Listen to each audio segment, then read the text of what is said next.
Our kids are not broken. There's nothing wrong with who they are. There's nothing wrong about the fact that they have impulse differences or their attention is focused in different ways than might be expected, or they are more sensitive to certain things, or they're more attuned to in certain environments. That is who they are. And there's nothing wrong with that. So I would just say the more we can normalize and speak openly about our family's experience, the more we're going to be able to find other people, help other people feel seen and realize, oh, it's not just me.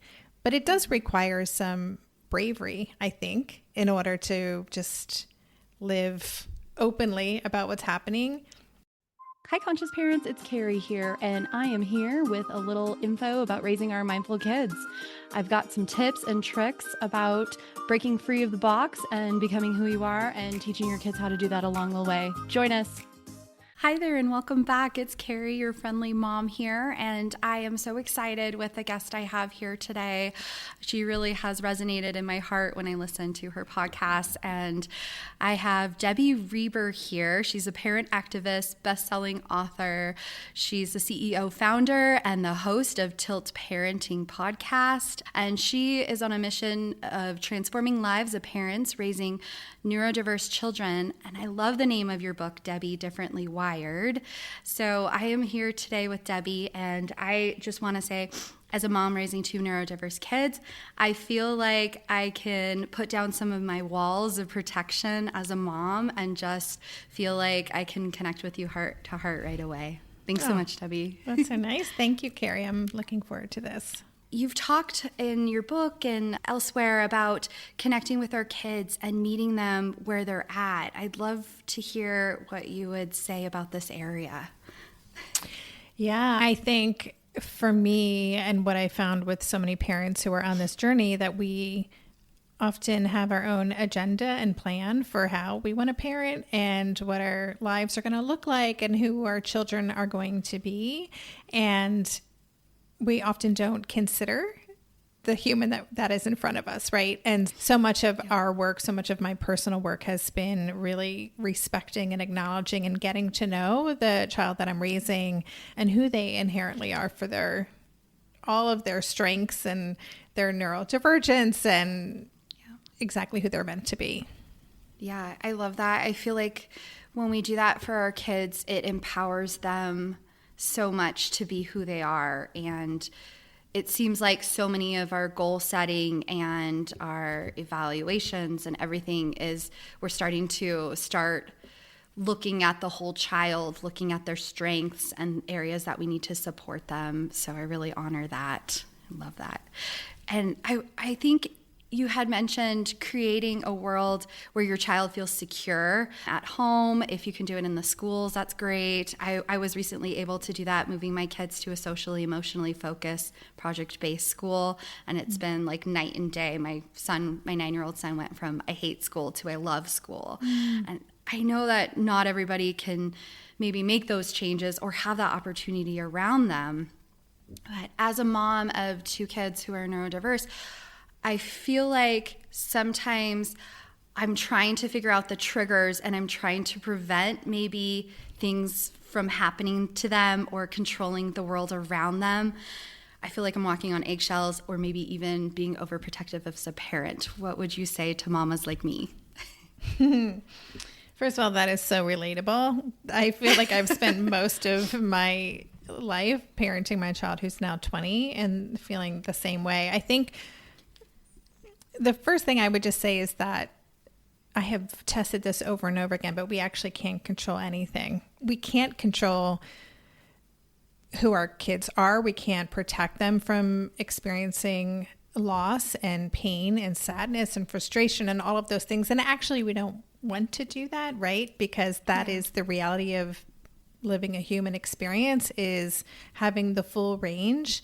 And when I think about creating a secure world, and that is one of my favorite tilts that I talk about, it's really about helping our children, first of all, feel safe and seen with us as adults. So they do feel that we've got their back and that they have people in their corner to help them when life happens and when things get challenging. But ultimately, we want our kids to and the word resilience, I feel like, is so vague and big, and what does that even mean? But we want our kids to know that they have the resources within them to handle hard stuff when it comes up. And the way that I do that is by modeling handling hard stuff, like out loud, talking about the hard stuff, talking about my disappointments and frustrations, and being really authentic about how those things impact me, and looping my kid into those conversations so that he can see that, oh, mom's going through this is really hard for her and it's survivable. Yeah. I love that so much. I think there is so much that we are learning about ourselves as we're parenting these kids. Have you found that as well? Oh my gosh. Yes. I often call us parents of neurodivergent kids the wingsuit flyers of parenting, like, because it is such an extreme sport. It really is. And it's because our kids demand that we show up for them. There's no way they're going to take simple answers. They're not going to just accept what we say without asking for a lot of evidence that it's true. And they also really need to push. And in order for us to expand ourselves, we have to dig deep. We don't have to, but it's going to feel a lot worse if we don't. It's not necessarily the journey. When I was pregnant, I would have said, yes, sign me up for that path. But here I am. And I'm now so grateful because, I wouldn't have done half this personal development work I've done as an adult if it was not for the fact that I was raising a kid who really demanded that I do that deep inquiry work. Yeah. Yeah. There's so much that has really been brought up that I've been working on myself and looking at as an opportunity to heal.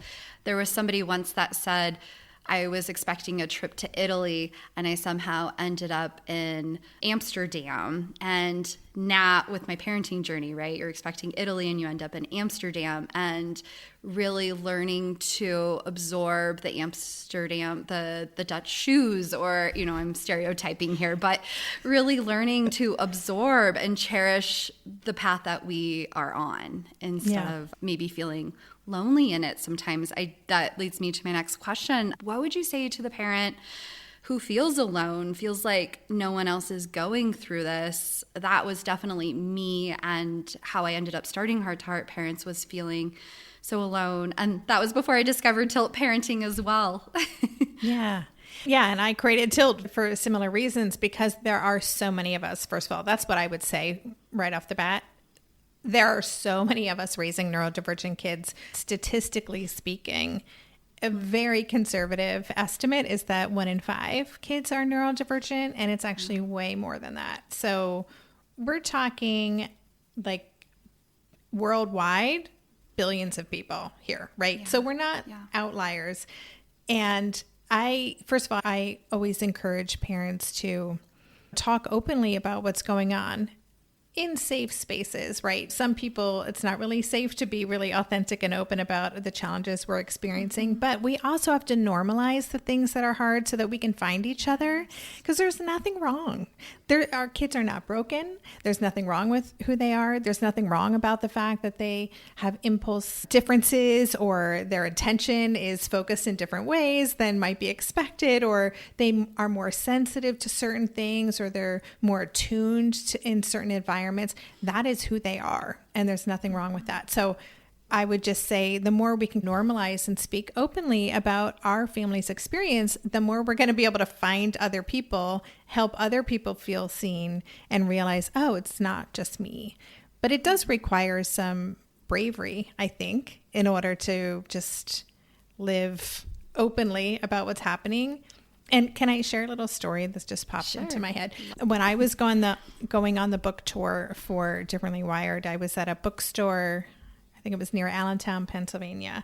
And these women came up to me afterwards. It was about 4 women. And they said, we have known each other through soccer and band and all these like community things. And they're like, we didn't know each other was raising a neurodivergent kid until we saw each other here. And they were so excited, and they were going to create a little group, and they were going to start. And we were laughing about the fact that we should have T-shirts made that say, my child has an IEP, so that we can find each other on the playground. But I just love that example so much. Like, we are everywhere. And when we find other parents who are walking the same path, it really can change everything for us. Mm-hmm. I love that so much. I would love a t-shirt. I would sport that t-shirt proudly. And it's so amazing to be able to connect. That really resonates with me, not knowing that other people are maybe going through the same thing. We were in the mall the other day, and we thought everybody was energized and ready for it, and we had a little bit of a meltdown at Bath and Body Works, and we were leaving the mall. We were like, okay, let's get to the car so we can reset. And on the way to the car, there were so many people, my parents' age group, there were so many couples that were just giving us this look like, why are you not reprimanding them? Why are you not parenting them? So what would you say to a mom that's going through that? Yeah, I would say that, first of all, people judge because they are afraid. It triggers their own insecurities. So all those, believe me, I've gotten plenty of those looks too. And it feels terrible, especially if you're someone who is overly sensitive, as I was, about what other people thought of me as a parent. Yeah. And I have learned that people are projecting their own fears and concerns about their children on us when they're judging us, right? Mm-hmm. And so it's triggering like this insecurity about, am I doing enough as a parent, or what would I do, or am I a good enough parent? So that's the first thing I would say. It's not actually about us, it's about them. And the other thing is, we have to just learn to shake it off. Every time I hear the Taylor Swift song, I literally I'm like, I don't need any of that stuff. It does not belong to me. It has nothing to do with me.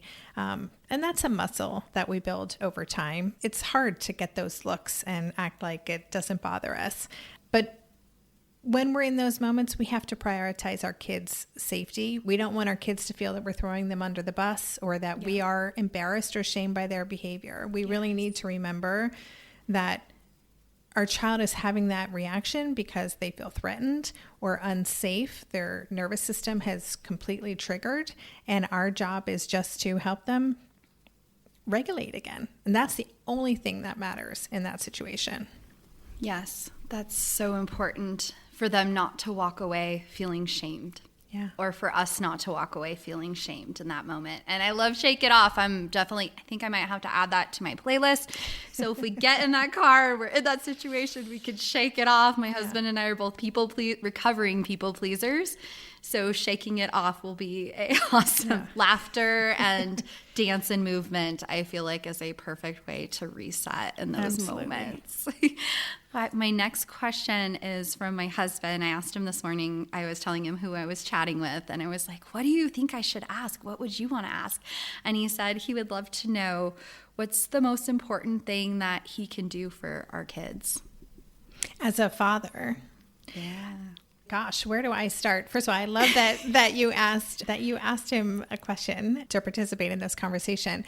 Yeah, I think just doing the work on just anybody in my community. I'm all about do the work on yourself so that you can best show up for who this child is. And that's the same thing with my husband and I that we're always talking about. We contribute in different ways to our family and to what our child needs. We bring different strengths to the table when it comes to supporting dysregulation or any of that stuff. But I would say just continue to do the work on yourself to prioritize your own personal growth, notice where your triggers are, and get curious about investigating those as well. And when I talk with parents a lot about couplehood too, because it is really hard for a lot of families. Yeah. And often it is, at least my community is probably 95% women in kind of heteronormative relationships. And there's a lot of conversation. How do I get my husband on board on the same page and all of that stuff? And I think it's not about having our partner show up in the exact same way. It's about having each partner, again, show up in the way that they can, seeing our partner with compassion in that dynamic, and not expecting them to do things exactly the way we do, letting go of a little bit of control so that they can navigate their own unique relationship with our kids, which is very separate from ours, right? So we want to respect and nurture that and know that it matters just as much as our relationship with our child and the way that we do things. Yeah. Yeah, I think when you can really come together in the challenges, and definitely as a mom acknowledging the challenge that they're going through as well, because maybe they had that trip to Italy planned in their mind as well. Mm-hmm. My partner is definitely somebody, I'm really lucky in that certain times when I'm feeling overwhelmed in a situation with our kiddos, I can turn and say, can you get a laugh going? Like, can you help to reset this? I'm kind of under the water here and I can't surface right now. So that's a really helpful part for us in our journey. I love that question. I'm gonna use that. Can you just do something like do a pratfall or something, make me laugh, like just change the energy. Yeah, like to get me to laugh too. I didn't even think about, I was thinking like to get our kids to laugh, to help them reset if they're in the yellow zone and I'm just seeing this kind of going downhill, right? To get them to laugh and move or reset. But also, yeah, I need that laughter too. Mom needs it. Yeah, for sure. So I love that. You had touched on community a bit, and I think I'm in so many mom groups, which I'm sure you're all over online, and seeing community as something that so many of us are searching for, because we can let the walls come down. We can feel like we don't have to worry about, right now behind my camera, I have a Crunch Lab box that's open and model train railroad pieces all over the table. And I feel like I have to close it off and mask myself when something's over. I don't want them to see the chaos, to maybe judge us, or I try to fit inside the box. So I feel like community is a huge piece. Do you have any tips for local community or any of those pieces for us? Yeah, I do think community is so important. I would say that sometimes community can even be like one really good anchor friend who respects and loves you and your child and your family. I think having that person is really important. I encourage people to create community. At one point before COVID, people were creating Tilt Together, like in-person groups, which was really cool to see. And even like a group of 2 or 3 people, right, to get together once every couple of weeks in person I'm a big fan of, if it doesn't exist, create it. So if you have a couple of people, like start a book club or do something super informal just to create that safe space. Yeah, of course, I'm in a lot of online communities too. And I would also just say some of my community, the people that really fill me up, they're not even parents. Like they're not, but they support me and champion me in my parenting journey. So community doesn't have to be also people who are in the exact same situation as you are. When we're looking to flesh out our community, or I call it our high Jedi council, like creating our team, our support team of people that can just hold space for us, or that we know we can call if we've had just the worst day and we need a safe person to go for a walk with, or just call and cry to, and know that we're not going to be judged. That doesn't even have to be a parent in the same situation. So we can identify who are those people who just really love us, and most importantly, love our family and care about our family and our kids. Yep. Yeah. That's so wonderful. I love the Jedi team phrase. That's great. Yes. For me, it's definitely been, it's not even in the neurodiverse area, but I go to a weekly Qigong, which is like a Tai Chi energy movement class, just to help me reset before the weekend, to help me re-energize myself. And what are your thoughts on self-care? I feel like that's the big buzzword right now. I mean, I call it conscious maintenance just because I feel like the idea of self-care gets a bad rap. I am a huge proponent of it, and I actually think it is one of the most important things we have to do as parents. It is not optional. Parents of neurodivergent kids, it's just, there's no way that we can, that we will have the capacity to show up for our kids who, again, demand so much from us if we are not filling up our own resources. It's just, we're not going to be able to do it. It's going to hurt us. It's going to hurt our relationship with our kids. We're also not going to model what it takes to be a human and to take care of ourselves. Huge fan. And I will say last year was one of the roughest years that I have had, even worse than like the first year of the pandemic, and for a number of reasons. And I'm really good at white knuckle parenting, and I'm a runner, and I do all the things, right? I read the books, I listen to the podcasts, I have the support team, and I still was not doing well. And I was working with a therapist, and she's, Debbie, you need to actually do something different. You need to create more space for yourself. And I started doing acupuncture, which I forgot. I'm like, oh yeah, this is amazing. But she said to me, Debbie, you need to go to yoga. And I was like, yeah, I'll do yoga with Adrienne on YouTube. I forgot about her. You need to go to an in-person class. That is your homework. Find a yoga studio. She's like, make sure it doesn't smell bad. Find a yoga studio where you feel comfortable and try out a few classes. And I found a class. The first one I tried, it was a restorative and move yoga class with this woman, Shanaz, who spent the first 10 minutes helping us tap into our polyvagal nervous system. Yeah. And I was like, oh my God, this is just what I needed. And I was like, I found the class, and I did not miss that class for 6 months. And I healed because of that class. So I think it's really, sorry, I'm going off on a tangent, but I'm really passionate about this stuff. And it's so important because it's not just getting through the day. It takes such a toll on our long-term health for us to be in this hypervigilance, like fight or flight mode. And as I'm getting older, I'm like, oh, actually, this could shorten my life significantly if I don't address this. Yeah, I can get through the day and I can do the things. But if my nervous system is like in this chronic stress mode all the time, that's not good. It's not good for anybody. Yeah. Oh my gosh, I love your tangent. I think your tangent is spot on. I was going to a counselor. We had a natural disaster near our house, a wildfire that took out like 60 homes within our area.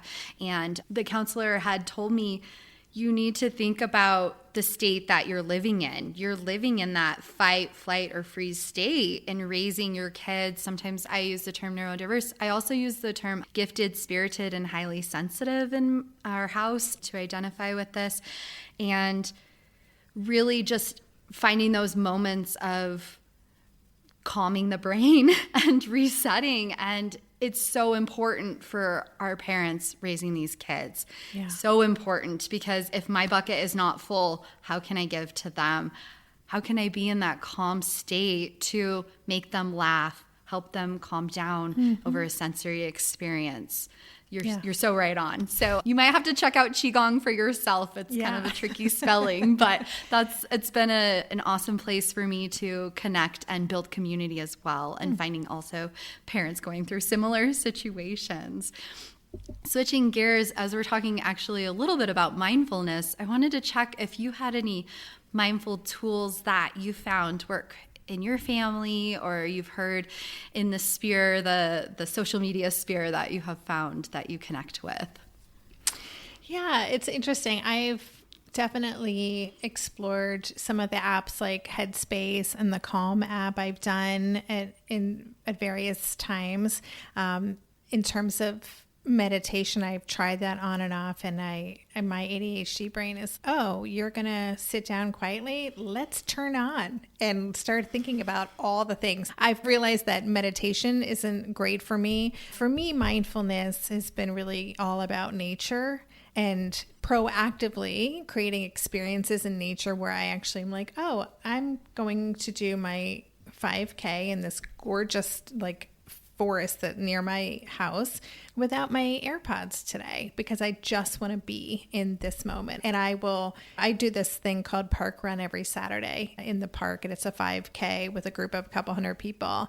And I'm very competitive, but So I'm always wanting to beat people in my age group, but I will stop because I stopped and took 9 pictures on Saturday because I just look around the whole time and I just I don't want to miss it. So that's how I do mindfulness, is when I'm in nature and I try to just really soak it all in. It's just, especially because I moved back to the Netherlands after being in New York City for 5 years, and I am just loving the access to nature so much, and it is really healing in so many ways. That's so powerful that you're understanding what your system is needing, following those needs. And I don't know if you've heard of movement meditation. It's connecting with ourselves during movement. And that's, I would call possibly, and I might be overstepping or not, you can accept it or not, but those feelings that you have while you're running and connecting with nature and yourself and accepting nature around you and finding the beauty in that, that's a form of movement meditation.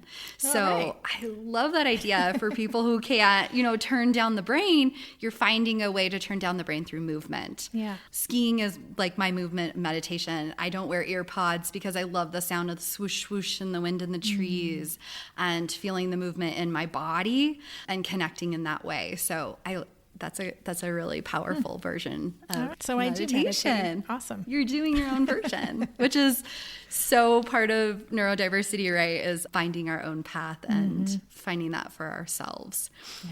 So I had one more question I wanted to ask you. What would you say to the parent who may hold fear in their heart for the future? What would you tell that parent? Sorry, I just want to... Sure. And it can be the future. It's a very general question. I just felt guided to this question. And any parents that may be nervous or fearful about the future, maybe you can look at the perspective of maybe for their kids, maybe the perspective of themselves. Yeah. So I'm going to do it through the perspective of our kids, because I think that is one of the biggest pain points, is our fear about what is this going to look like, especially because if it's hard right now, it's so hard to imagine a time when it's not going to be hard. It's so hard to imagine a future where our kids are going to be autonomous, independent, self-determined, whatever words you want to use. I would say that our kids are always changing and evolving, as are we. Like, nothing is stagnant. Our kids, especially neurodivergent kids, their developmental trajectory is super jagged and uneven, and they're going to have a huge leap forward and then take 20 steps back, and it's going to be perplexing and all of those things. But I would say our kids are here on their own journey. It is their life. They are their own creative, resourceful, and whole human being. Our job is to support them. It is to guide them. It is to, again, be there for them so that they have that groundedness and that sense of someone's got my back so I can create the life that I want. And yeah, I think it's our job as parents to just be open and curious about how this is going to unfold, to not put our own agendas or hopes or wishes on our child, to really respect that they're on their own journey. And how can I support them in creating the life that they want? It's not about us. Thank you so much for that. Thank you so much for being here. And thank you so much for being brave and starting Tilt Parenting, putting yourself out there in the public light to share these pieces with so many families going through this. Thank you so much, Carrie. I really appreciated this. Well, that's a wrap. Thanks so much for tuning in, Changemakers. This is Carrie. And if you haven't done a review for us, 5 stars and a little few words about what you've enjoyed in our podcast episodes, we would really appreciate it. If you guys would like to ever message me, I would love any questions you have or any feedback at info@hearttoheartlife.com. We also have a brand new website, which we're super excited to share. It's hearttoheartlife.com. Thanks so much for tuning in, and happy life, happy times, Changemaker families. Please remember that the information shared on this podcast is educational in nature and does not constitute licensed mental health advice. If you need such advice, you should speak with a licensed professional about your unique situation. Thanks so much, happy listeners.